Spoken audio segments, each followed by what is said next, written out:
Hello, and welcome to the Sparta Group podcast. We aim to provide you with up-to-date interviews and debate with opinion leaders in the health, well-being, rehabilitation and mental health space, from our studio or from conferences. Hello.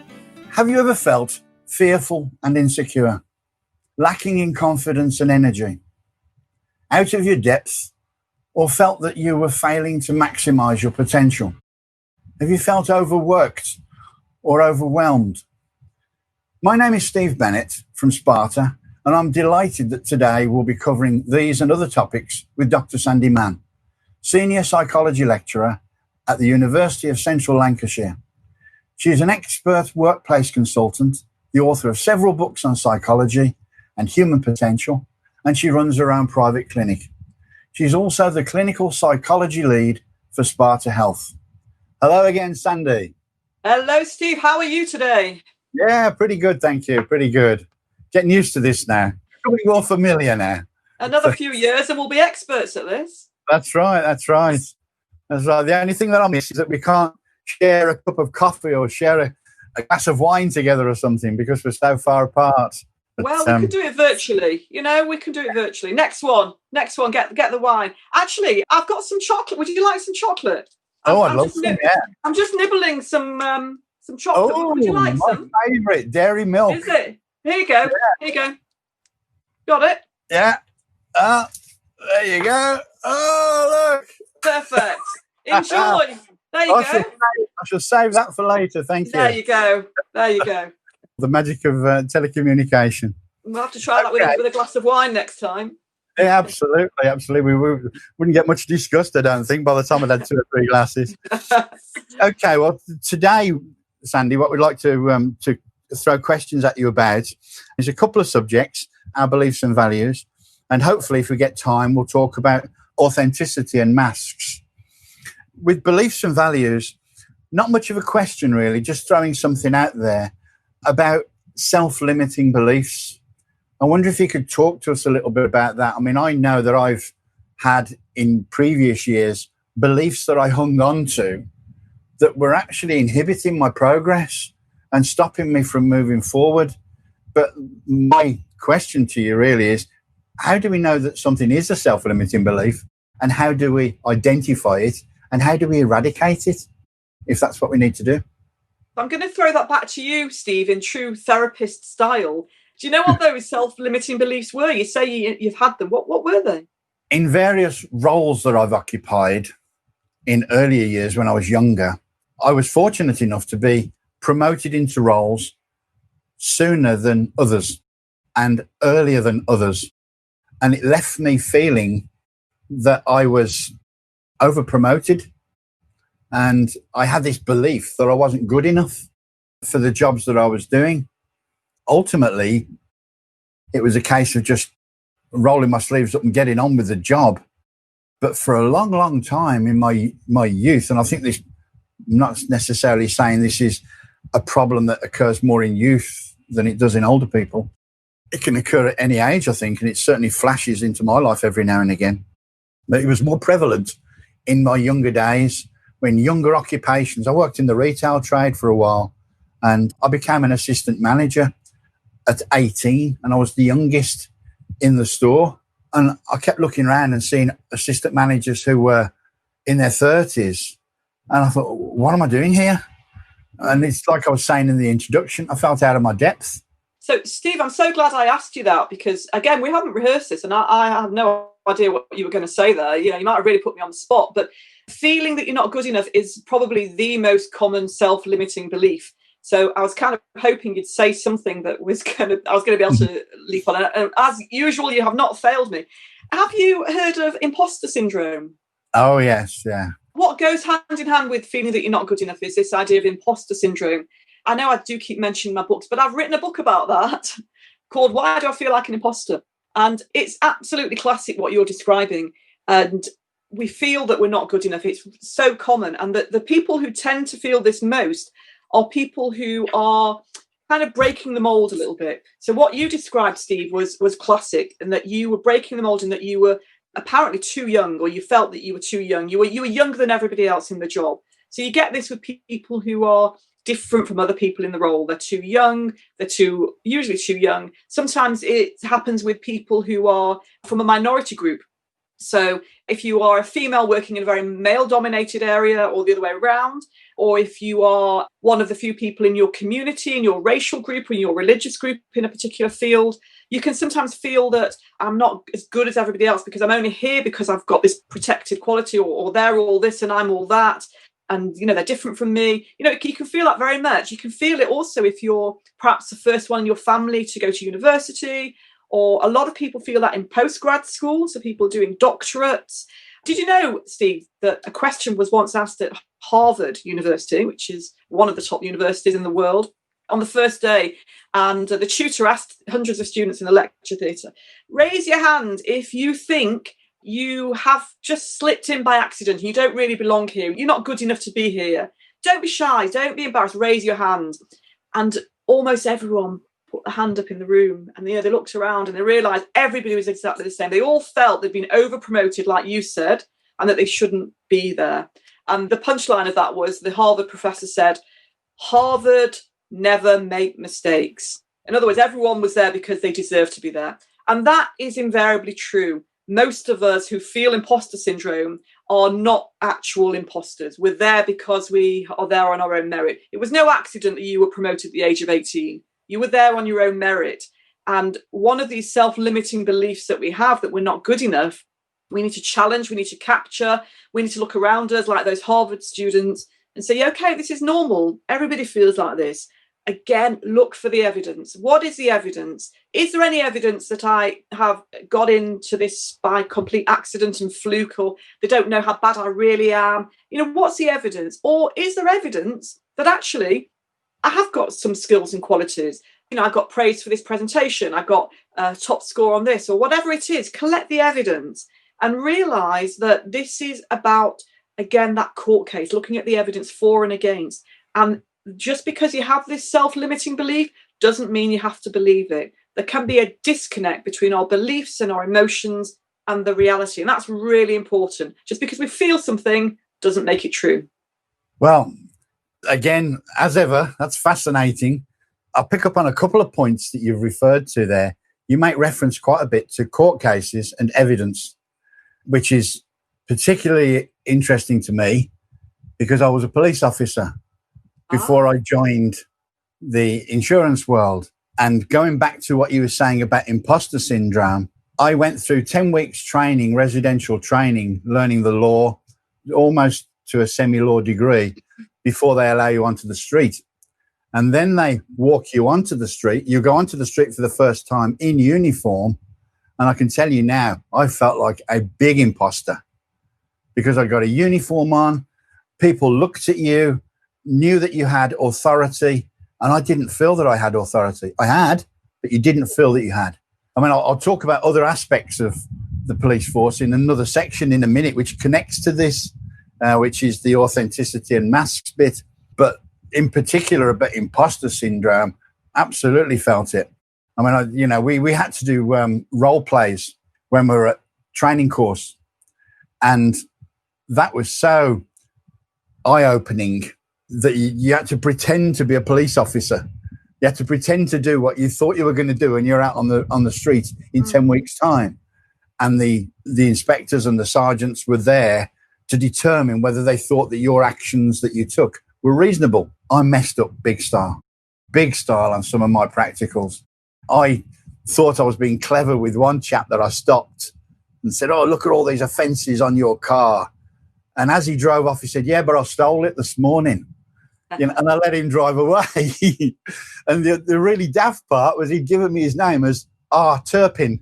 And I hadn't spotted the significance because I was so wrapped up. We learn from our mistakes, don't we? We absolutely do. I think you once again, by saying that, and it is amusing, Turpin, what were you thinking, Steve? But we learn from our mistakes. And the fact that you're able to say, yeah, I messed up, and look where you are now, every mistake is a learning opportunity. And I think a lot of people are afraid of making mistakes. A lot of businesses are afraid to let their employees make mistakes. And a lot of parents are afraid to let the kids make mistakes. And we need to bring up our kids and ourselves to say, not only is making mistakes human and normal, but it's good for us because that's the best learning opportunity. It's essential, I believe. Down the years, I've learned that in business, at least, and in my years in the police force, you learned more from your mistakes than you did from your successes. Successes were forgotten like that. Yeah. Mistakes stuck in your mind because you think, I don't want to make that again. Yeah. And it's almost like a similar conversation that you've said to us in the past about anxiety. Sometimes we feel anxiety, and we have to feel anxiety, and we have to feel insecurity, and we have to feel uncertainty so that we can take action to come out of it the other side. And it's exactly the same with this. You need to make mistakes so that those mistakes stick in your mind for a while at least, so that you don't make the same mistakes going forward in the future. That moves nicely on to, quickly before we move on to authenticity, just quickly I wanted to talk about values. I did some goal setting previously where it became apparent that the people who seem to succeed more with the goals that they set for themselves are those who relied upon the core values that drove their life. And I wonder whether values played a part in the psychology, the professional psychology side of things. Yeah, I mean, values are key because, like you say, the drivers behind everything. When we talked, I think, a couple of days ago about how we interpret things, our emotions and our cognitions and our thoughts, behind all that is our values. You know, what value do you place on success? What value do you place on failure? What value do you place on kindness and acts of kindness? All of these things help shape us. And sometimes it's our values that can actually contribute to our self-limiting beliefs as well. Because what I see with a lot of people who have that I'm not good enough self-belief is very, very strong set values of success. I must succeed. I must do well, whatever that means. And sometimes those values come from parents. Sometimes they come from your experiences in life, whatever they come from. But the values that you have are enormous drivers, and there's advantages and disadvantages of those because, yes, they can drive you forward, but they can also hold you back because if you value success so much and you're so driven and ambitious that nothing else matters, therefore your whole life is around this, whatever it is, this ambition, this work ambition or career ambition to the exclusion of everything else, and it's not making you happy anymore, then that's when those values can become self-limiting, and looking at those and perhaps attenuating those values a little bit can help you. I can resonate with that because in years gone by, and I'm sure this I hope it isn't an uncommon thing, I attached success to material possessions. So when I had my first batch of success, I had to have the best sports car. I had to have the nicest suits. I had to have the nicest things, which were all material possessions. But I used to consider those in the early days, my youth, as part of my values, but they're not. They don't represent our values.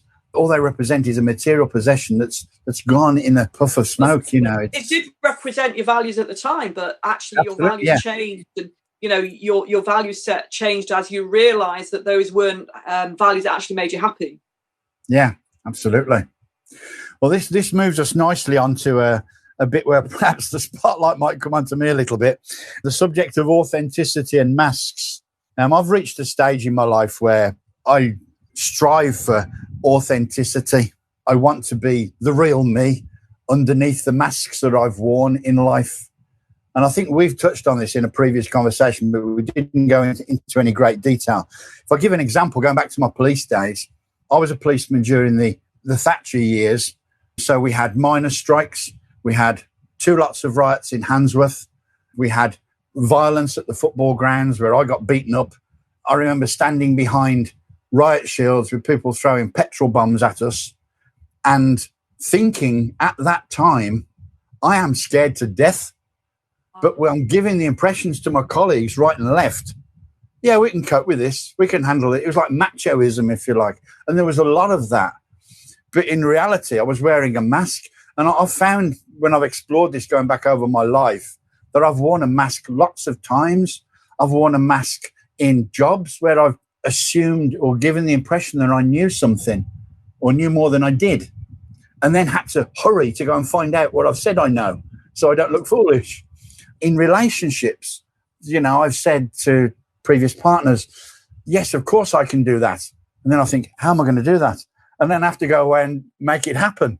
You like wearing a mask because you don't want, I call it wearing a mask anyway, that hides the authentic you. And it's almost like there needs to be this vulnerable person coming through. And again, this is me talking in layman's terms again. So I'll hand over to you to make what you can of that psychological mess that you just heard. No, it's not. It's not a psychological mess. It makes perfect sense to me. For fear of mentioning another book I've written, but I'm going to. I actually did my PhD thesis on exactly what you're talking about back in the day. And that ended up in a book called Hiding What We Feel, Faking What We Don't.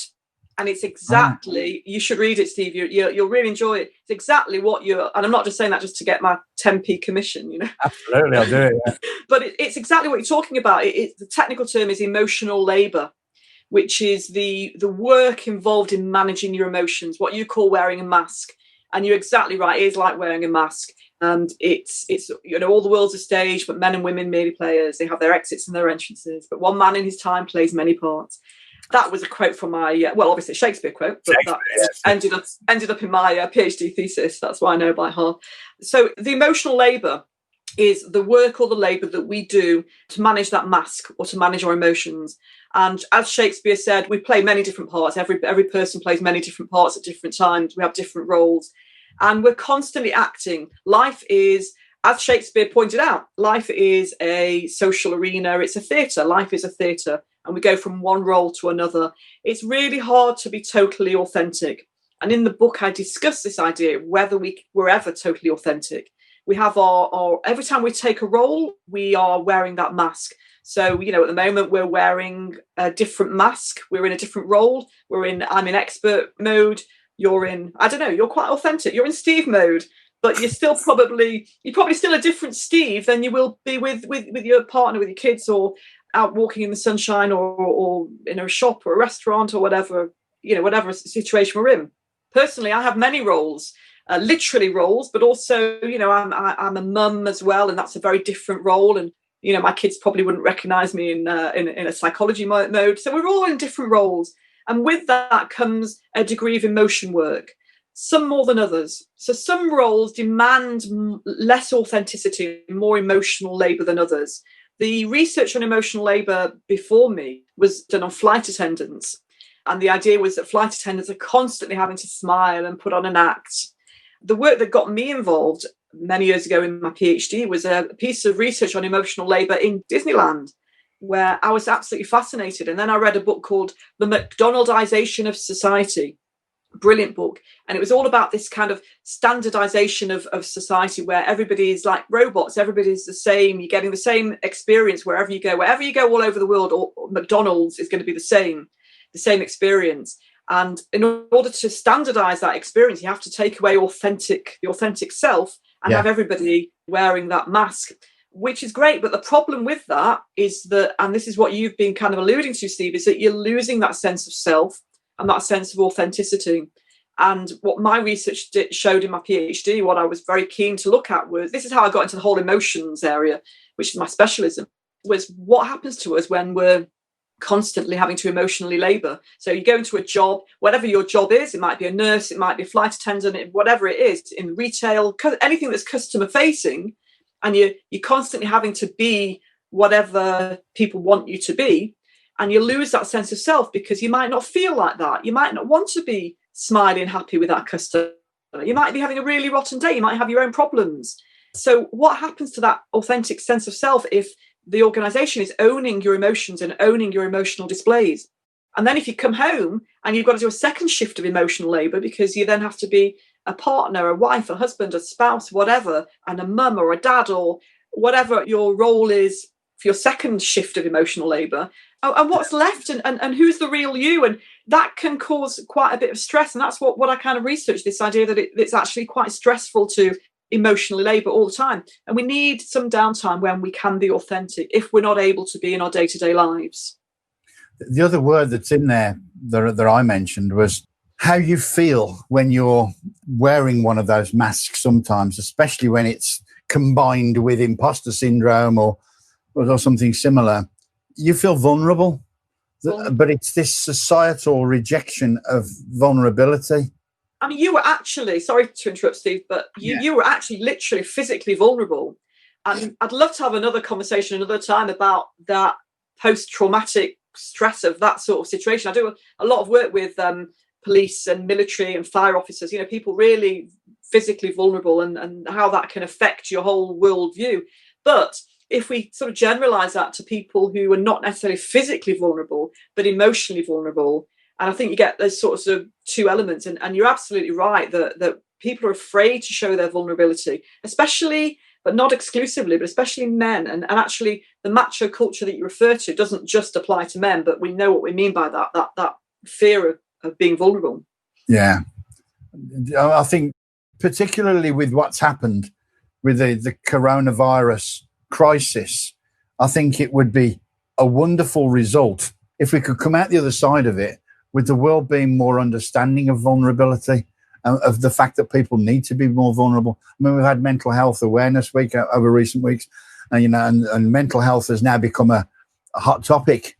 And I'm still pally with police in Staffordshire where I live, and they tell me the bulk of their work revolves around mental health issues, and that in itself requires a sympathetic approach towards the vulnerability of that person, but we've all got degrees of vulnerability. And I think when you do, I've often found that when I expose my vulnerability or show my vulnerability to somebody, it's rare that you find somebody tells you to man up.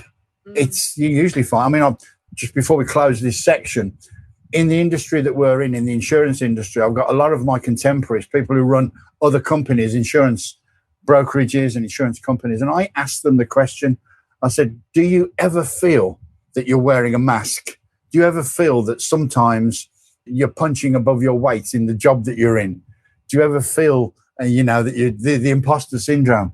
And a lot of them do. So many of them come back and, if they're honest, say, yes, of course we do. Especially when we're facing problems and challenges that we've never faced before.